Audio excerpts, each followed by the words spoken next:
દૂર દૂરથી મહાપુરુષોને તેડાઈ અરસપરે દર્શનનો લાભ કરાય, ખૂબ ધન્યવાદ કહેવાય. ખરેખર આ સમયમાં નાનું મળે પણ સાહેબ પોતાના માત પિતાની આ તિથિઓ જોઈએ જો ટોણું મળવું એ બહુ દુર્લભ વાત છે. ખરેખર આપણને જો આ મનુષ્ય જન્મ મળ્યો હોય અને જો માત પિતાની સેવા કરી હોય અને આવું આપણને એના નિમિત્તેનું એક ભજન કરવાનો જો મોકો મળતો હોય એનાથી બીજું તો શું કહેવાય. એટલે ખરેખર આજના પ્રસંગે બુધારામ બાપુને વિનંતી કરું કે એ આજના પ્રસંગે આશીર્વચન પાઠવે. બુધારામ બાપુ સદગુરુ મહારાજનો જય. પ્રસાદ તો કર્યો લાજો હોય કદાચ હાથમાં તો ઊંચા ન થાય પણ એકવાર હાથ બી ઊંચા કરી જે બોલીશું થોડી ઠંડી આગા પાછી થઈ. બોલ સદગુરુ નિરાંત મહારાજ. વાહ વાહ.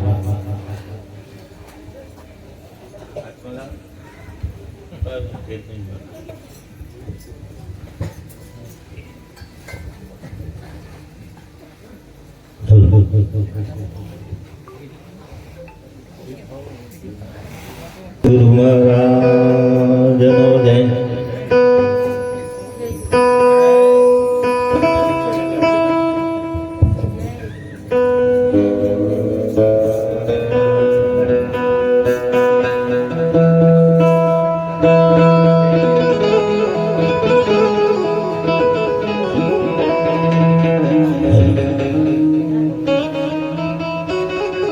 બાપુ રામદાસ મહારાજનો જય. ભક્તમણી બાલુબા માતા કી જય. સદગુરુ નિરોત મહારાજનો જય. સત્ય સનાતન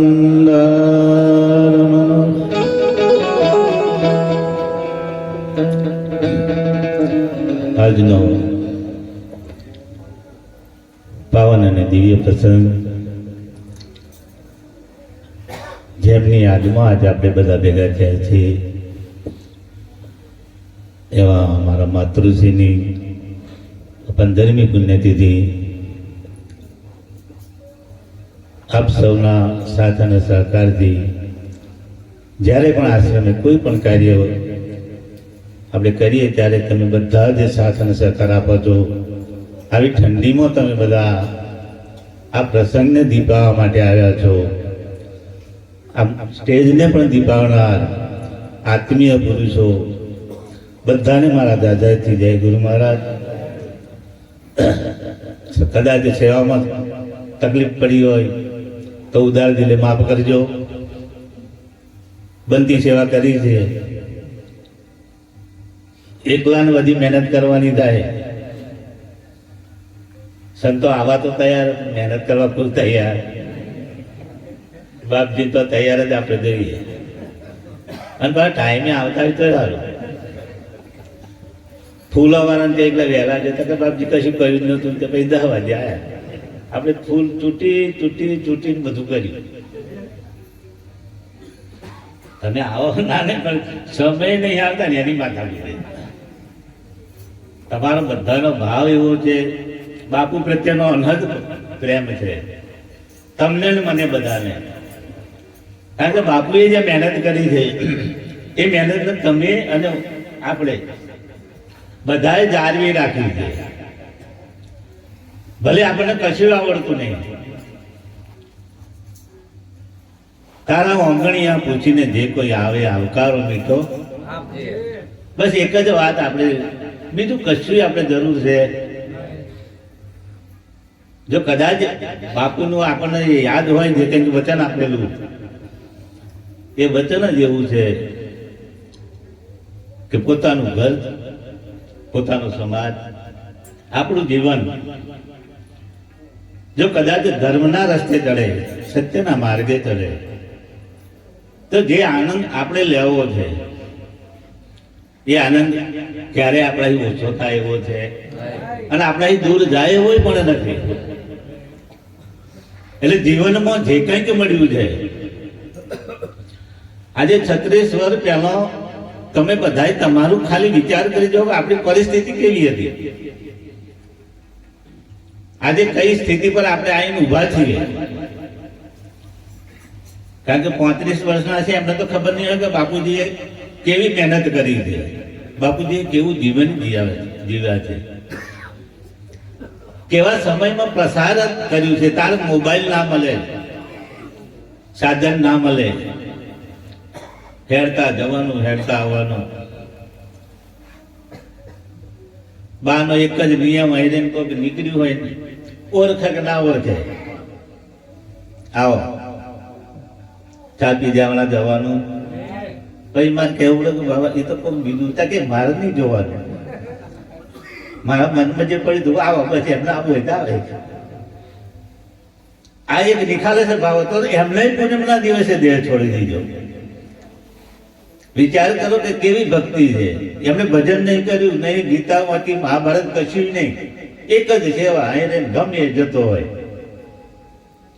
અમાર 2 જણ ઝઘડો થાય ને ના, એમને પછી 2 જણો વાતો કરે, હા હોય ને હોવું કે જો એવું આવે ને એટલે તારે કશું બોલવાનું નહીં, કે આપણે બેન બધું સમજી લેવાનું. ભાઈ મારા બીવો ના હોય, બીવે ખરેખર મારામાં એવું છે નહીં કશું. એક નિખાલસ ભાવ છે. તમે સહેજ આગા પાછા થાવ, એક જ વસ્તુ બધાને તકલીફ થાય ને. આપણે એક જ વસ્તુ આ હાચવવા માટેની માથા કૂટી જાય. મારો ઓમ જતો રહે એટલે હું હાથમાં રાખવા આવું. અને પહેલે આ ટેવ નહીં પડેલી ને, આજે તક એમ કહ્યું છે. અને બધાને આવું જોઈએ. મારે તો ના હોય તો ચાલે, અને મારે ના હોય તો ચાલે.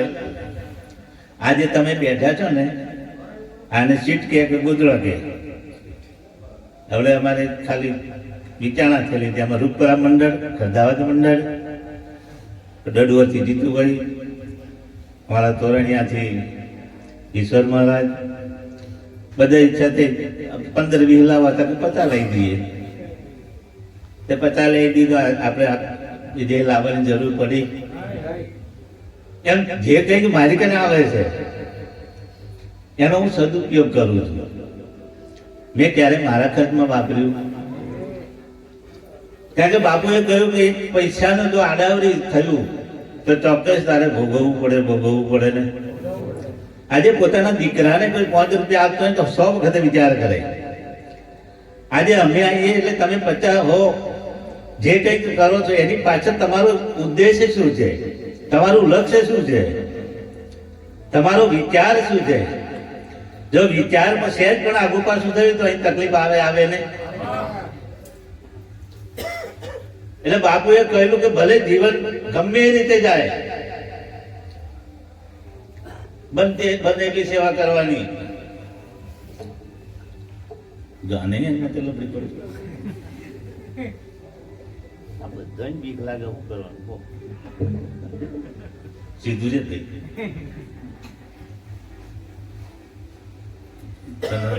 દીવબત્તી કરી છે એમ કઈ ને, ઘણા નહીં કહેતા આવું હકડું ના રે, દીવબત્તી કરી લેવાની. એટલે શૌચાલયથી પધારેલા રાવજીરામ મહારાજ, એમની બાજુમાં એરંડી જોયું? એરંડી ખેતરમાં દિવેલા હોય ને કાળા હોય ને પછી નેક રહે એરંડી, કોઈ દિવેલી કે. એટલે આમ તો પંચમહાલ બાજુ ના રહે, પણ હવે આ બાજુ પાવું આપણને સારું ભાવે. એમને સારું ભાવે ને આપણને સારું ભાવે. આપણે ગણે કે આપણી રાત પસાર થાય એવા ગણે ગમે એમ તેને રાત પસાર કરવી પડે. બધાની માથાકૂટ કેવી રાત પસાર કરવાની ને. તમે આવા ચાર પૂરું કરો, તમે હેડીએ આવા જોડે મારો વારો ચાર આવે તું પૂરું કરીને બંધ કરી દો. આવી ટાઈમે આવવું પડે. બાપજી તો જવાના ચાલે નહીં આવીએ તો બાપજી તો અહીં આવે નીકળ્યા હોય તો અહીં બાપજી કરતા આવે. એક તો અત્યારે જો બધાને એટલા બધા કળાપા છે. ગ્રસ્તાશ્રમ નિભાવવો અતિ દુર્લભ છે. તમે બાવો બની જશે ને તો મેર ખાય એવો છે. બાવા બની જાવ તો જંગલમાં પાછું ભીખ માંગવા તો ગામમાં જવું પડે.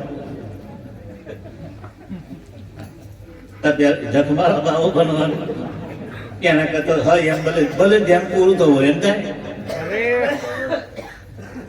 એક જ વસ્તુ જો અડગ નિષ્ઠા છે, અડગ નિર્ધાર હશે, અડગ વિશ્વાસ હશે, જેને તમને અહીંયા મોકલ્યો છે એ બધી તૈયારી કરીને મોકલી દીધેલું છે, પણ તમને એનો ઉપયોગ કરતો નહીં આવડતો, એનો વાપરતો નહીં આવડતો. કયા સમયે શું કરવું એ પોતાનામાં વિચારમાં રહેલું છે. જ્યાં સુધી આપણા વિચારો શુદ્ધ નહીં થાય, રહેણી શુદ્ધ નહીં થાય, કર્મ શુદ્ધ નહીં થાય, ગમે એટલું જ્ઞાન કરીશું, ગમે એટલું ભજન કરીશું, ક્યારે આમાં પરિપૂર્ણતા આપણે મળશે? એટલે પહેલા પેલું ભલે ભજન ઓછું થાય, સત્સંગ ઓછો થાય, કશું ના આવડે, બધા ભેદ ના આવડે, કશું ના આવડે. મીરાબાઈ 12 વર્ષની હતી અને એની માએ એક જ શબ્દ કહી દીધેલો, ઊંઝામાં મૂર્તિ લાઈને આવી દીધેલી કે લે આ તારો ભર. જીવ્યા ત્યાં સુધી અને એના ભરને ક્યારે દૂર કર્યો? રોણા જોડે દેહનો સંબંધ હતો, પણ આત્માનો સંબંધ એને એક મૂર્તિ જોડે કરી દીધો કે આ મારો પરમેશ્વર છે, આ મારો ધણી છે. આખી જિંદગી જતી રહી, ક્યારે એને કોઈની હોમું જોયું? વિચાર કરો કે એના માનો જે શબ્દ નીકળી ગયો, શબ્દની કેટલી એને કિંમત કરી. જે સંતોએ તત્વ તારવીને આપણને જે આપ્યું છે, આખા બ્રહ્માંડનો સાર, આખા વેદોનો સાર, તમારો આખું પિંડનો સાર, એ કાઢીને જે તત્વ કાઢીને આપણને આપ્યું છે, એમને અથાગ મહેનત કરીને આપણને એ વસ્તુ આપી છે કે તત્વ શું છે, આ બ્રહ્માંડ કેવી રીતે ચાલે છે, આપણે કેવી રીતે ચાલીએ છીએ, આપણું જીવન કેવી રીતે ચાલે છે, બ્રહ્મ વસ્તુ શું છે, શિવ તત્વ શું છે, નિજ તત્વ શું છે, આ બધાનું તારણ કાઢી એક જ વાત કહી દીધી, તારા સિવાય દુનિયામાં બીજો કોઈ છે? તત્વમસી તે તું છે. તારી આંખ બંધ થઈ જાય પછી જગત તને દેખાય? જગત દેખાય નહીં, તારું કુટુંબ ના દેખાય, કશું દેખાય? વિચાર કરો, એક શ્વાસ ખાલી બંધ થઈ જાય, આંખ તો ભલે ખુલ્લી હોય, ખાલી શ્વાસ બંધ થઈ જાય તો કશું દેખાય એવું છે? એટલે સંતોએ કહ્યું કે જીવતો તું સમાધિ લઈ લે, હરતો ફરતો ધંધો કરતો ધ્યાન ધણીનું ધરવું, નિરોધ કહી નિષ્ઠાનું ફળ છે અધર્મથી. વિચાર કરો કે નિરોધ બાપુએ આજથી 300 વર્ષ પહેલા કેવો એક અડગ આપી દીધું છે કે હરતો ફરતો ધંધો કરતો ધ્યાન ધણીનું, નિરોધ કહી નિષ્ઠા, અડગ નિષ્ઠા હોવી જોઈએ. મને જે મળ્યું છે કોઈની તાકાત નથી એની આગળ મને કોઈ બતાવી શકે. જપ કરો, તપ કરો, હોમ કરો, હવન કરો, ઊંધા માથે લટકી જાઓ, છતાં આ વસ્તુ હાથમાં આવે? વિચાર કરો કે પેલા હજારો વર્ષ સુધી તપ કરતા, છતાં એ વસ્તુ પ્રાપ્ત નહીં થઈ. ખાલી આપણને એક ત્રિકુટી ખોલી દીધી, નામ રૂપ ને ગુણ ઈશ્વર માયા જેવી, એની અંદર આખું બ્રહ્માંડ તમને બતાવી દીધું કે તારા સિવાય બીજો કોઈ છે? વિચાર કરો કે કેટલી એને મહેનત કરીએ છીએ ત્યારે આપણને તત્વ આપ્યું છે, એ તત્વની આપણે કેટલી કિંમત કરીએ? બરોબર, એ કિંમત કરવી જોઈએ. એકાદ વાણી બોલીએ તો પોઈન્ટ આવી જાય.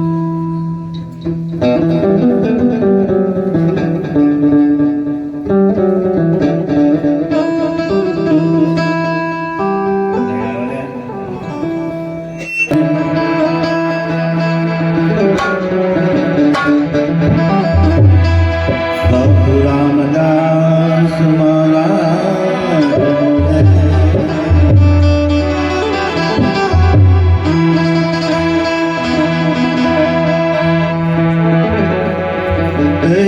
ગુરુ બ્રહ્મા ગુરુ વિષ્ણુ ગુરુદેવ મહેશ્વરા ગુરુ સાક્ષાત પરિબ્રહ્મ હરવાલા તસ્મૈ શ્રી ગુરુવે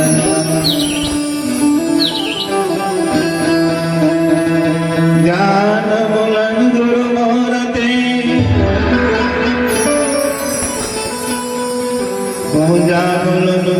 બધા મંત્રમૂલન ગુરુ વાક્ય મોક્ષમૂલન ગુરુ કૃપા હરિ ગુરુ સંતનો જય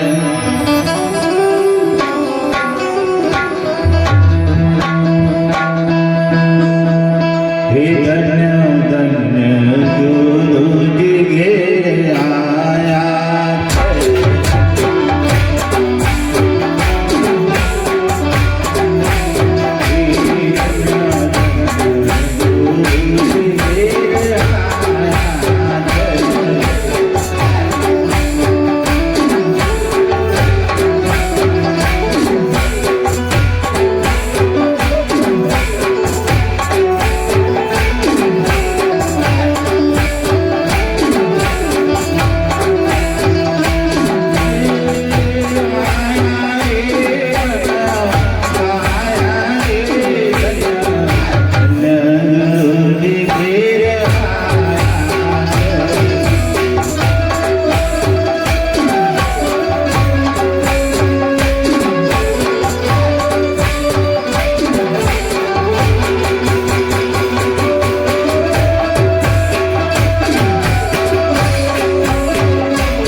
સદગુરુ મહારાજનો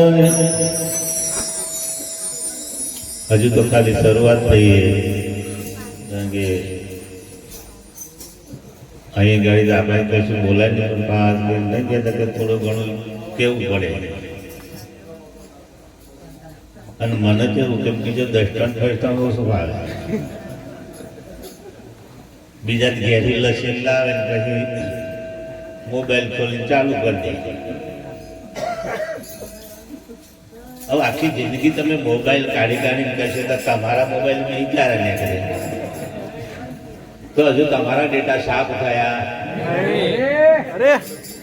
તમારા ડેટા સાફ કરવા માટે મોબાઈલની જરૂર ના પડે. પછી મન કેન્દ્રિત કરવું પડે. કોઈ પણ વાતની અંદર જો લક્ષ્ય તમારું નહીં હોય, કોઈ પણ કાર્ય નોકરી ધંધો ગમે એ કરતા હોય, લક્ષ્ય નહીં હોય તો કાર્ય પૂરું થાય. પણ અત્યારે કટેવ પડી ગયેલી, ટેવ નહીં. ટેવ કેવી હોય નીકળી જાય, કટેવ નીકળે. એટલે કટેવ પડી હોય એટલે મોબાઈલ ખોલીને જ બેહવું પડે, પેલું યાદ જ ના આવે. અમારા રૂપકલા મંડળ વાળા ચોપડી જોઈએ એટલે જોઈ, ચોપડી ના હોય તો ગમે એવું ભજન નીકળે જ નહીં. ચોપડી એટલે ચોપડી.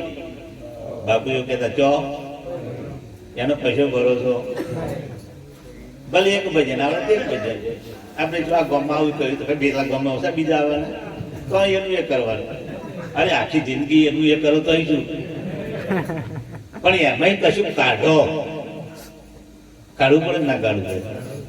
પણ અમે કેવું હવે આજમારામાં એક દર્શન કર્યું કે ફ્રીજમાં આપણે દૂધ મિલીએ તો દહીં થઈ જાય, બરોબર, ઘટ થઈ જાય. પાણી મિલે તો બરફ, તપેલી દૂધ મિલે તો તપેલી પણ બધું થઈ જાય. પણ તપેલી ગમે એટલો કરંટ આવો ફ્રીજમાં, પણ મહી પેઠી હોય તો તપેલી બહાર કાઢો થાય. તાર ગુરુ કન જાય તો તપેલી બહાર નીકળે તો, સમાજમાં ફરજ હોય તપેલી, વ્યવહારમાં ફરજ હોય બધે તપેલી. એની જોડે ચમચો હોય, એની જોડે શું હોય, તમારે ખીચડી કાઢવી હોય તો ચમચાની જરૂર પડે ને, અને ઘી કાઢવી હોય તો, શાક કાઢવું હોય તો, કહાર બનાવવો હોય તો એ ચમચો બધા ફરક હોય. એને કશું થાય કશાયનો અવાજ આવે નહીં. તીખાનો ના આવે, ગળ્યાનો ના આવે, ઘીનો ના આવે, દૂધનો ના આવે. હવે આ ચમચાને શું કરવાનું કહો? આખી જિંદગી આ ચમચા ગમે તો હોય તો મેર ખાય એવો છે. એટલે આ ચમચાના છેટા રહેજો અને તપેલીઓ ટાળી કરજો. બોલો સદગુરુ.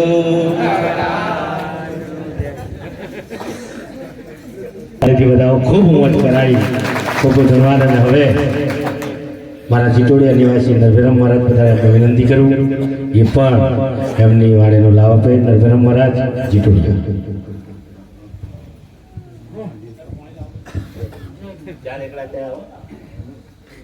મહારાજનો જય.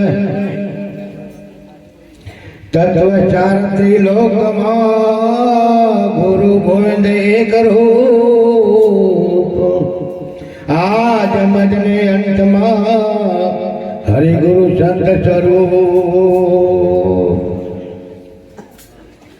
સદગુરુની દયા વિના રે સપને મળે ના સત્સંગ.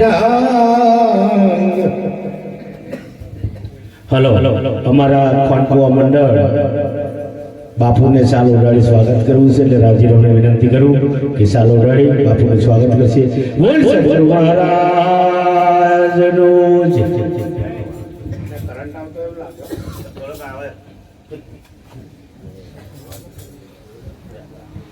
સદગુરુ મહારાજનો જય. નામનગર નવ ખંડમાં નિરાત નિર્ગુણ દે. બુધારામ મહારાજે કહ્યું તપેલી અને ચમચો. પણ તપેલી ઠારવી હોય તો શું કરવું પડે? થાળીનો સંગ કરી લેવાનો. થાળી એટલે થાળી જ દે. તપેલી જો થાળીનો સંગ થઈ જાય તો ઠરી. સરસ મહાપુરુષે ભજન પણ ખૂબ આનંદ કરાયો. બુધારામ મહારાજે પણ સરસ સત્સંગનો દોર ચલાયો અને આજુ આપણા પછી પણ બીજા મહાપુરુષો આ સત્સંગનો અમૃતવાણીનો લાભ અને દોર ચલાવશે. પણ મહાપુરુષે જે કંઈ કહી રહ્યા છે અને જે કહેવા માગ્યા છે એની અંદરથી આપણે કંઈક લેવાનું છે. જો લઈશું અને પ્રત્યે વિચારીશું તો જ આપણને ઉપયોગમાં આવશે.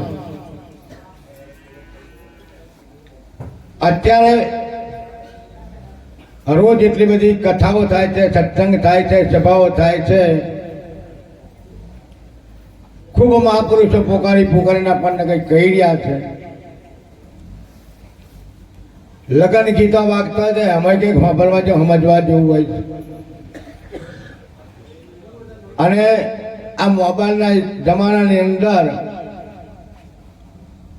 આ ફેસબુકની પર જુઓ, યુટ્યુબ ચેનલ પર જુઓ, કોઈ ફોન ખાલી હોય નહીં, બધું ચાલુ જ હોય. પણ આ સંતોની જે કંઈક વાત છે એ કંઈક અલૌકિક વાત છે. એ જે કંઈક કહેતા હોય એમાં ભલે આડા અવળી કંઈક હોય પણ એ ઉપયોગમાં આવે ને આવે લીધેલું. દાખલા તરીકે દોરો પાણી હોય, દોરો પાણી, અને દોરો પાણી આપણા કચાઈ કમમાં આવે એવું લાગતું ના હોય, પણ કદાચ જો એને આપણે ભરી રાખીએ અને કંઈક લઈએ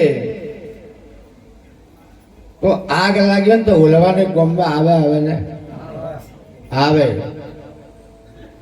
એમાં સંતો ભક્તોના શબ્દો કંઈક દોરે ગયેલા હોય ને, અને આપણને એમ લાગે કે દોરે ગયેલું છે પણ એની અંદર કંઈક રહસ્ય પડેલું હોય. જો કદાચ એ શબ્દો લે અને એનો વિવેક કરતો આવડે તો વાંધો આવે એવું છે. જેમ બુદ્ધા મહારાજે કહ્યું ને કે ભાઈ વચન લોયાણે લાખાને એ જ વાત કરી હતી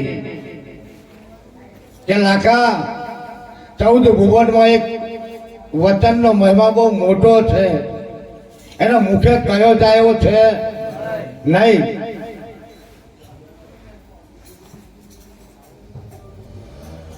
લાખા કે છે આ જગતમાં લોકો આવે લાખ જાય, પણ આ નામનો નેજો તને બતાવનારો કોઈ મળશે નહીં. આ નામનો મહિમા, નામનો નેજો એ તો આવા મહાપુરુષના ચરણે પડ્યો છે. આ જગતના લોકો બધું બતાવશે, સમજાય પાડશે તને કે આ તારા બાપુ થાય, આ તારા મામા થાય, આ તારા કાકા થાય, બધું ઓળખાણ આપશે પણ નામનો ઓળખાણ આપશે. એ નામનો મહિમા, એ નામની વાત તો આવા સંતોના ચરણે પડી છે.